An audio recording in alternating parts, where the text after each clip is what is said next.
A Pisa gli applausi per la direzione della Carmen, a Venezia i volantini distribuiti dai rappresentanti sindacali delle maestranze della Fenice come protesta gentile, silenziosa, così è stata definita, contro la nomina di Beatrice Venezzi.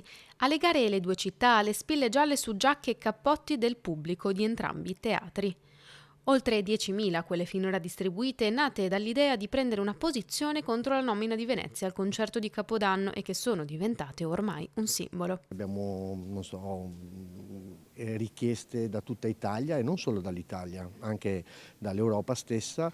Adesso non riusciamo neanche quasi più a gestire questa cosa e infatti per fortuna c'è un comitato di abbonati, di gente che viene da tantissimi anni a teatro e sa cosa vuole, sa cosa noi chiediamo e ci appoggiano. E come annunciato alla prima del Simon Boccanegra, una rappresentanza degli orchestrali ha distribuito volantini all'entrata del teatro. Il pubblico presente ha gradito particolarmente questa nostra ennesima iniziativa, tant'è che a fine recita hanno gettato dall'alto i volantini. La bellezza è verità, la verità è bellezza. Noi non vogliamo dire oltre perché noi, come sempre, non abbiamo voluto commentare le dichiarazioni del maestro Venezzi, ma vogliamo continuare con questa nomina che secondo noi è assolutamente sbagliata. Ed è proprio il pubblico a sostenere la protesta delle maestranze. La spilla è a favore della musica, non è contro la Venezia.